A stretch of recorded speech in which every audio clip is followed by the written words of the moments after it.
Good afternoon. Social media has and will always be a huge controversy across many people's thoughts. I personally do enjoy using social media, but I do also know when using it that I can easily post or say something that can cause a lot of backlash upon me. So I know to be smart with it. If social media gives everyone a voice, who should bear the consequences when that voice causes harm? The speaker, the platform, or both? In my opinion, I do think it is mainly the speaker's fault.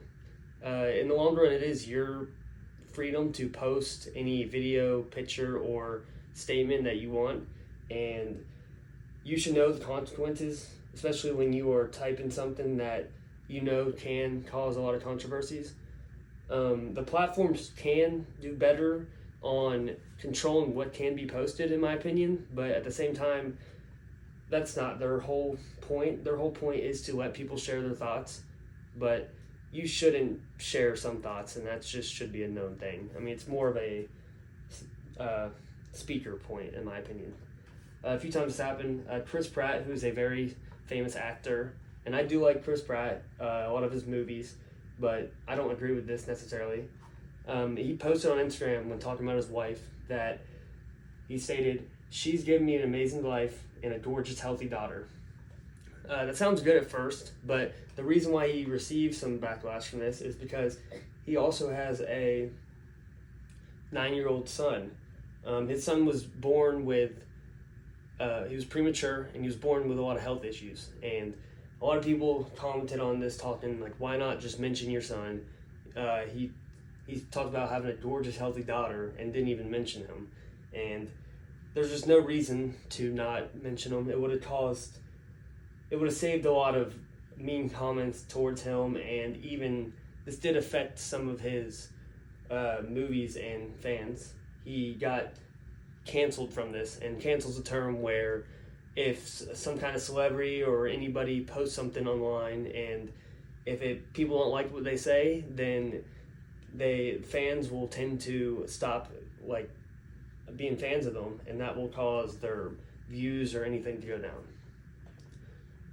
Another time this happened was with professional musician CeeLo Green, and I do like a lot of CeeLo Green songs, but what he posted was just not right at all. I do not agree with this one bit.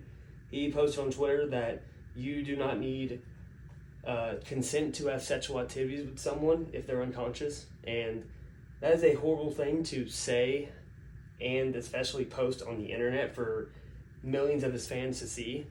And a lot of these comments tried to just tell him how he's a horrible person, and he has no reason to be even saying that, which I do agree with those.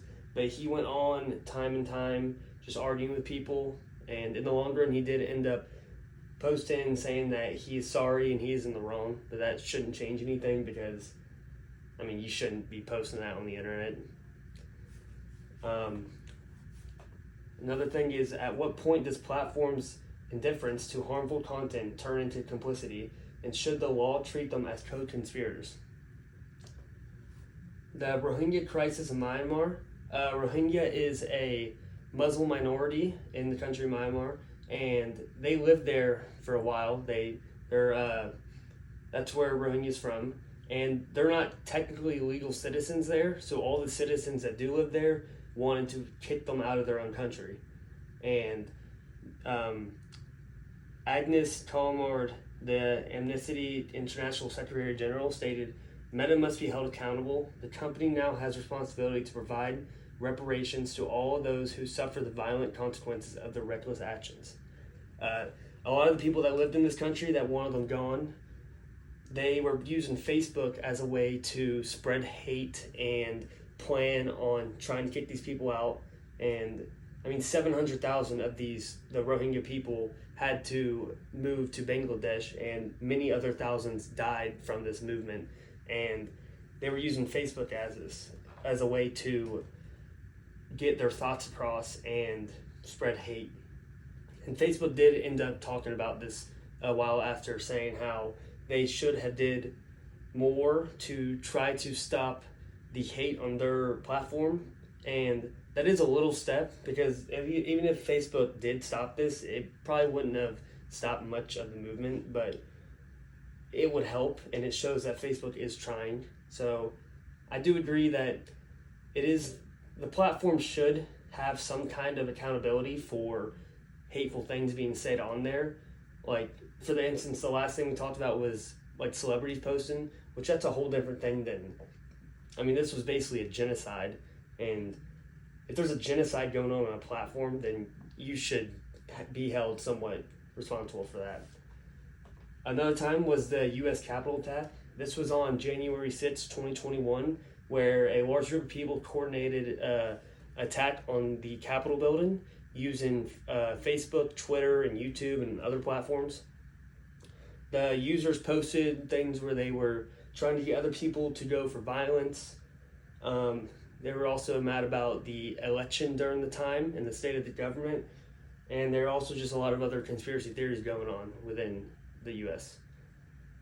I don't agree with this at all either. I understand that you are allowed to use your own freedom of speech on the internet and talk bad about the government as much as you want, but to a point to cause a attack on the U.S. Capitol building is a little too far, and these people were not very smart with it either. They were using social media as a way to spread their hate for the government at the time, and all this did was show the police and other government people that they were the ones doing it.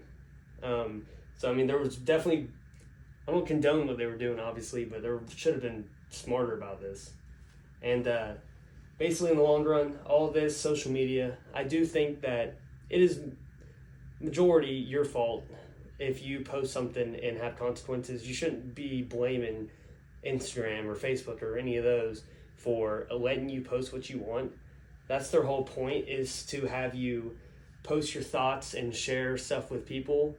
And just know that you need to share the right thing. There's obviously stuff that you should know that shouldn't be online, and people don't want to read that either. And that's my opinion on that. So I think social media is in a good spot, even though the people that use social media are the ones that are